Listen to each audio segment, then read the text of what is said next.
Welcome back sa Free Thinking Pinoy Channel. Ang mga hayop ay para ding tao kung magmahal. Kapag meron silang anak, kailangan nila itong alagaan at protektahan.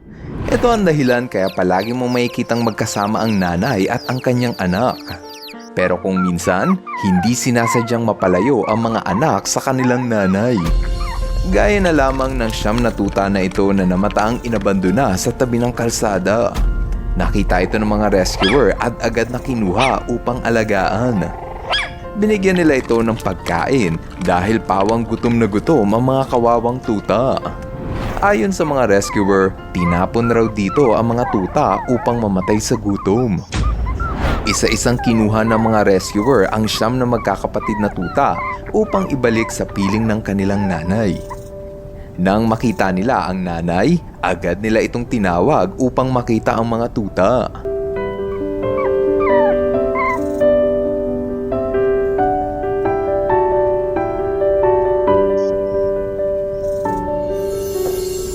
Kitang-kita sa kilos ng aso na siya ay natutuwa dahil ang mga tuta na inakala niyang hindi na niya makikita ay nasa harapan na niya.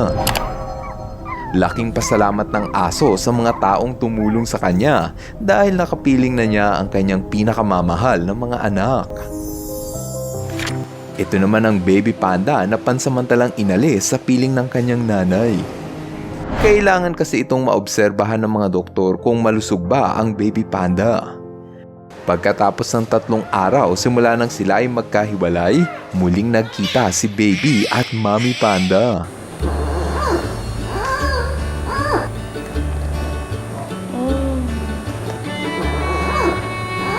Niyakap-yakap ng mommy panda ang kanyang anak na parabang ayaw na niyang may ibang tao na humawak at kumuha rito. Hanggang sa pagtulog, tabi pa rin sila. Bago tayo magpatuloy, dapat mo munang pindutin ang like button. Maraming salamat! Ito naman ang reaksyon ng nanay na orangutan matapos niyang muling makita ang nawawalang anak. Ayon sa kumuha ng video, inagaw ng mga hunter ang anak ng orangutan para ibenta sa exotic pet trade. Inabot pa ng 2 linggo ang mga pulis upang bawiin sa mga hunter ang batang unggoy.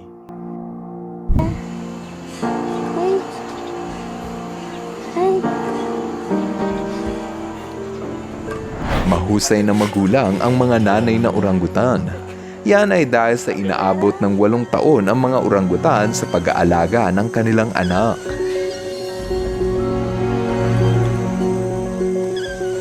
Maski ang mga leon ay maalaga sa kanilang anak. Gaya ng leon na ito na tinatawag ang kanyang mga anak matapos itong mawalay sa kanya dahil sa aksidente. Nagsama-sama ang mga batang leon para mahanap ang kanilang nanay. Dahil sa boses ng kanilang nanay, nahanap din nila ang kanilang pamilya.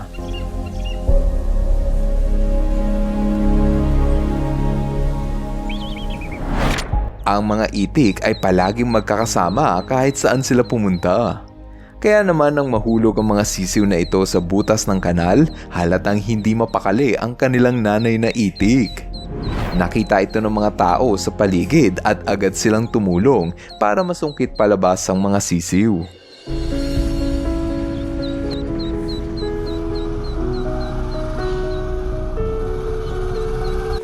Ito naman ang batang elepante na nawalay sa piling ng kanyang nanay. Ayon sa mga rescuer, maaaring naiwan daw ito ng kanyang pamilya habang namamasyal sa makapal na gubat. Nagtulong-tulong ang mga lokal na residente upang mahanap nila ang nanay ng elepante.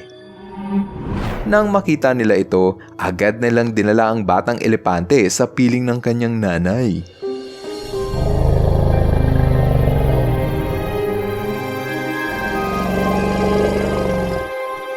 Palaging magkasama ang chimpanzee at ang kanyang anak sa loob ng facility na ito kasama ng iba pang unggoy.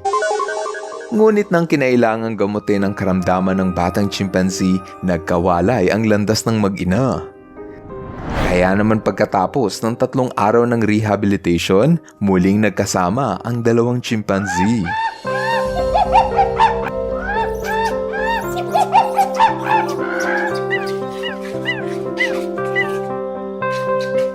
Ito naman ang batang leopard na na-rescue ng mga tao matapos itong aksidenteng maiwan ng kanyang nanay sa taniman ng palay.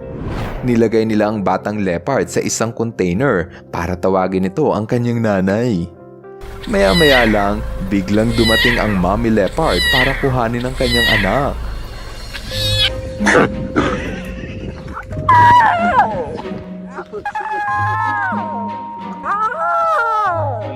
Mahalaga na palaging magkasama ang nanay at anak na otter, pero paano na lang kung magkahiwalay silang dalawa? Paano sila muling magkikita? Yan ang naranasan ng batang otter na ito matapos siyang tulungan ng mga tao na maibalik sa kanyang nanay. Pagkatapos gamutin ng batang otter, ibinalik ito sa tabing dagat para lapitan ng kanyang pamilya. Sa wakas, muling nagkasama ang nanay at batang otter.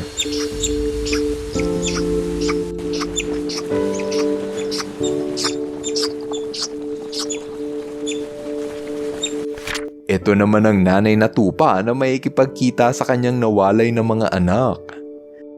Sa loob kasi ng bahay na ito ay naghihintay ang kanyang dalawang anak na matagal nang nawalay sa kanya.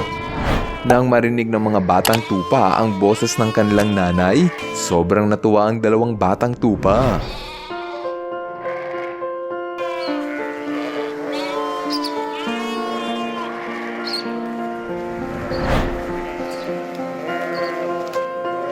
Dito sa Africa, madalas na nagtatagpo ang landas ng leon at ng cheetah. Takot ang mga cheetah sa atake ng leon dahil mas malakas at mas malaki ito kumpara sa kanila. Dahil sa atake ng leon, aksidenteng nahiwalay sa nanay na cheetah ang kanyang mga anak. Sinimulang hanapin ng cheetah ang kanyang mga anak sa paraan ng pagtawag rito. Buti na lang at narinig ito ng kanyang mga anak at agad na lumapit sa kanya ang matagal na nawalay niyang anak.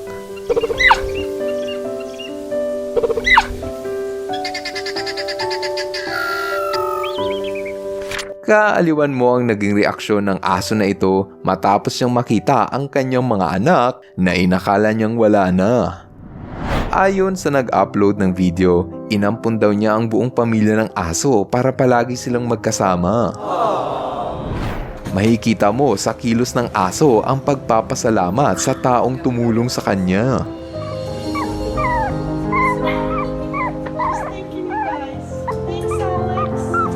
Ito naman ang lalaki na tumawid pa ng bakod para kuhanin ang na-stuck na sisiw ng itik. Pagkakuha niya rito, agad niya itong pinakawalan pabalik sa kanyang nanay.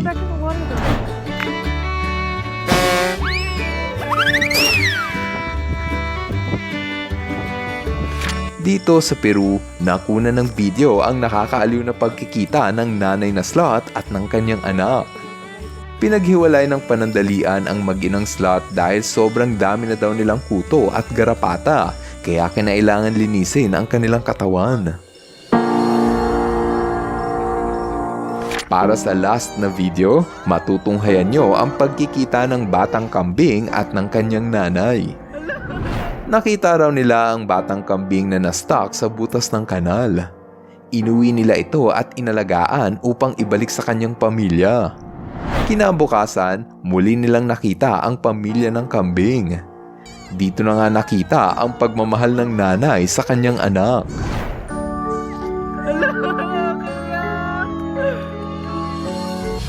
Ano, nag-enjoy ka ba sa ating nakaka-touch na kwentuhan?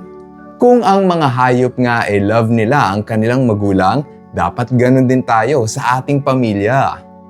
Kaya naman kung buhay pa ang ating mga nanay at tatay, ipakita din natin na mahal natin sila. Ngayon, nandito na tayo sa ating shoutout portion. Hello kay Aldwin Dave Cordero Sapon. Hello rin kay Arljo Feliciano. What's up kay Ken Jacob Gutierrez. Shoutout kay Team Ivan. EJ Borromeo, Galea at EJ Trangia. John Michael Panes, Reynante Garcia, Cabico at Esplana. At sa buong pamilya ng Quintano. Maraming salamat sa inyong panonood. See you guys on our next video. Bye-bye! FTP viewers, thank you so much sa panonood mo na aking video. Kung nagustuhan mo ang video na ito, subscribe na sa FTP channel. Don't forget to hit the bell button para updated ka sa mga bagong videos. Paalam!